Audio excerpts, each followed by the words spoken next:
And I'll be honest with you. This is X from the Proper Thought series. You know, the front, the stereo. Yeah, the making of a crackhead. I'm standing out here, in front of the house and, drinking me a beer. And I got to thinking about when I was younger. Okay, when I was younger, when I was like a teenager, that's when, people started, freebasing and eventually started smoking crack and all that kind of stuff. Because, I was raised up on Long Island, okay, Eastern Suffolk County on Long Island, where the crack epidemic is just crazy now. It was crazy then, and it's probably going to be crazy for the next 100 years. Trust me, I just got back from there, and guess what? The crackheads ain't changed. If anything, they done became more advanced. They probably got crack pipes now, that are electronic. They got an electronic crack pipe, so it hasn't changed. But anyway, I want to tell y'all this story about me when I was a young guy. When I was in high school, this was before, I had got my first car and all that kind of stuff. I was about 15, and it was this girl that went to school there, and her name was Tanya, I believe. Yeah, her name was Tanya. And she was nice looking. I mean, she was fine as hell, this girl. She was a senior. Okay, I was a sophomore, she was a senior. She was, really nice to look at. And see her around all the time, and you would see guys trying to get at her and all that kind of stuff. So me, little 15-year-old sophomore, I never thought I would have any kind of chance, with her. But at that time, I was actually, I walked to school. Okay, I walked to and from school, and one day school had let out, and I came out, and who do I see?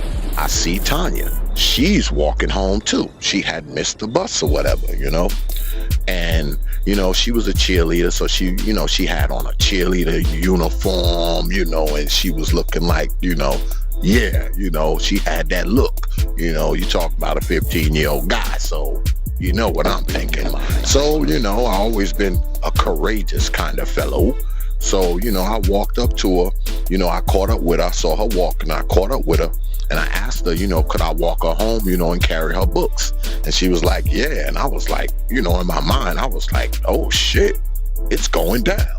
So I'm walking with her, and we walked, she lived maybe, 10 minutes from where the school was. So we get to where she lives at, and she was a latchkey kid, like I was. So the key was under the mat, and she took it out, put it in the door, opened it up, and she was like, come on in, So I come in there, and she was like, oh, go ahead, sit down. She's like, I'm gonna take off this stupid uniform. Now, when she said that, like I said, you're talking about a 15-year-old guy. So I'm thinking, goddamn, okay, I'm about to do something, I'm about to be naked in here in a few minutes. So she goes back in the room, I go sit down, and she comes out, and she's got on just this long t-shirt. So, I'm sitting there, waiting to see what's going to happen next. And in her hand, she has a box, right? For what? She's got a box. And she opens this box, and there's a little vial of cocaine in there, and she got the spoon and the lighter and all this kind of stuff, and water and all this kind of nonsense. And I sit there, I watch, okay, I watch, and she cooks it all up and turns it into a ball, a free base, and she puts it on the pipe, and she lights it up. Okay, she hit it about 2-3 times and hands it over to me. And the crazy thing is, I wanted to reach for it because I'm thinking to myself, damn, this girl is fine. I mean, I need to go ahead and just smoke some of this stuff. I just need to go ahead and smoke some, so maybe me and her can be naked in here in a few minutes. But see, my oldest brother was a drug addict. So I knew the whole drug addict thing. You know, I know about the, stealing the parents' car and, stealing stuff out of the garage so they can get high. And, I went through that. I saw it when I was a little kid. So I thought about all that and I was like, nah, I said, I can't, I can't mess with that. I just can't mess with it.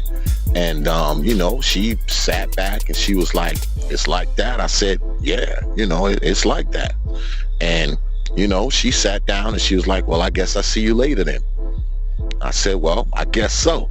And, I got up and I left. I saw her the next day in school, and I mean, she didn't even speak to me or nothing. It was like the straight, ice woman thing, like, straight ice woman. And I was like, damn, I guess, if I'm not a freaking, dope head like her, I can't get no flavor. I can't get no rhyme. So, which brings me to my next point. Now, brothers, and I truly believe this, okay, because I've heard the stories. And, when I was younger, I used to sell a little crack when I was a young man. That's another video. I'll tell y'all about that, some other time. But the brothers, a lot of the brothers who are on that stuff out there, a lot of them got on it in that same situation, okay? You get up with this woman, okay, you get over to her place, and you don't smoke crack, all right, you don't smoke crack. So you get there and she pulls out the crack, and start smoking it. She mess around and get naked, and show you her damn vagina, all right, and she hits that shit, starts smoking it, and the next thing you know, she's handing you the damn crack pipe, okay? And now you're going to go ahead and take the damn pipe from her and smoke some of it too, just so you can freaking lay down with this broad. You turn around and grab the pipe and take a couple hits just so you can get naked with the broad, okay? So that's your first experience smoking crack, all right? That's your first experience smoking crack. Now, guess what happens? Now that she knows that you are willing to smoke crack with her, the next time she wants some crack, guess what? She's going to call you. She's going to call you, especially when her ass is broke. She's going to call you. She's going to call you and she's going to be like, oh, come over, we can get some crack, we can get some crack and, we can do our thing. So what you do, you come on over with your dumb ass, all right, and bring some damn crack with you when you come, and you come over there and she get naked and goddamn you smoke the damn crack with her so you can lay down with her again. Now that's day 2 of you smoking crack, all right? That's day 2 of you smoking crack. So guess what?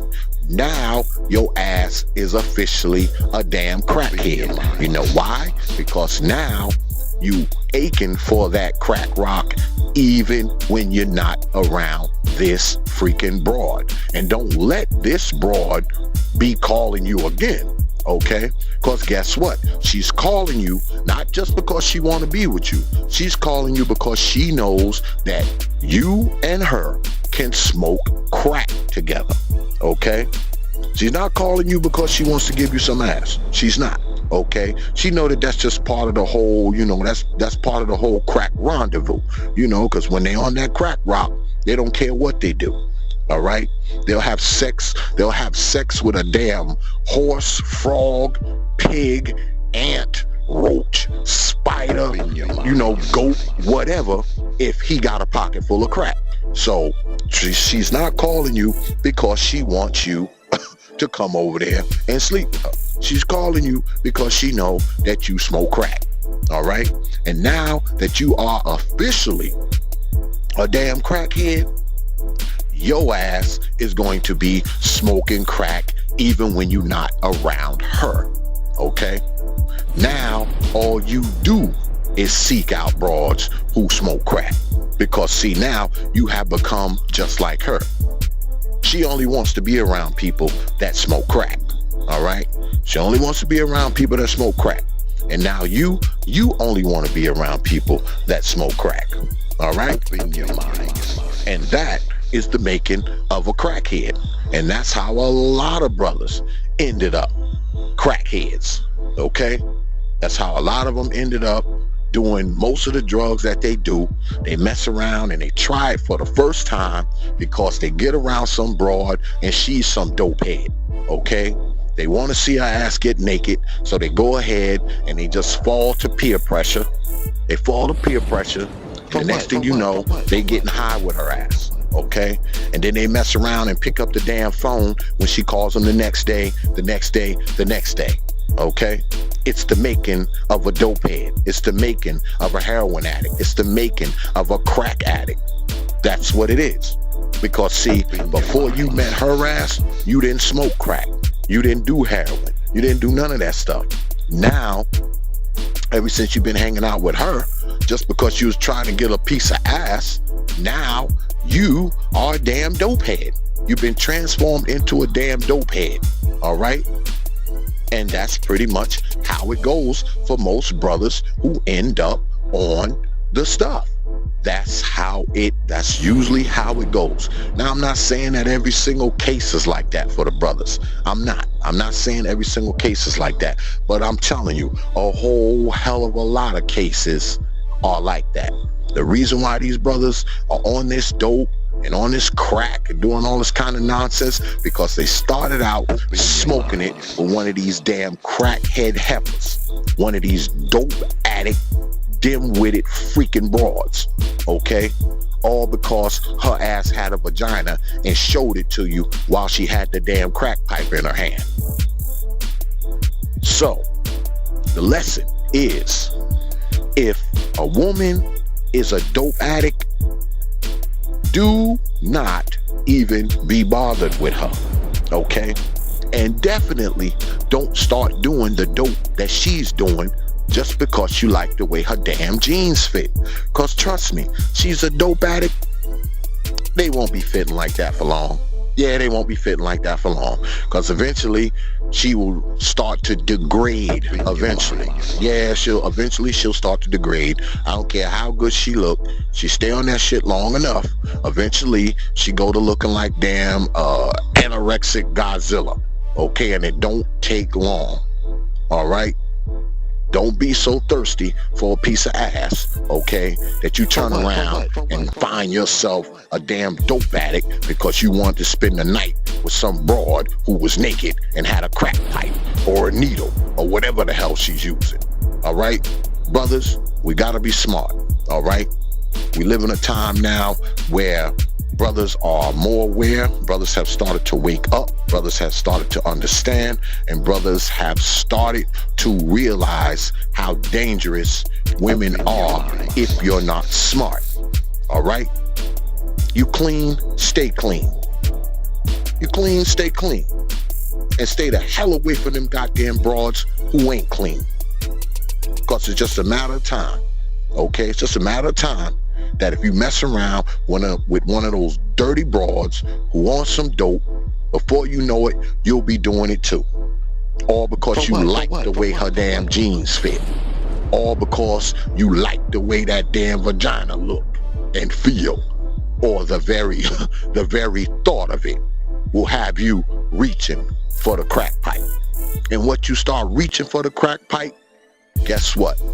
You have now begun the process in the making of a crackhead. And that's facts. Prophet of Thought series. Open your mind. Here's the thing. We keep waiting on somebody else to change.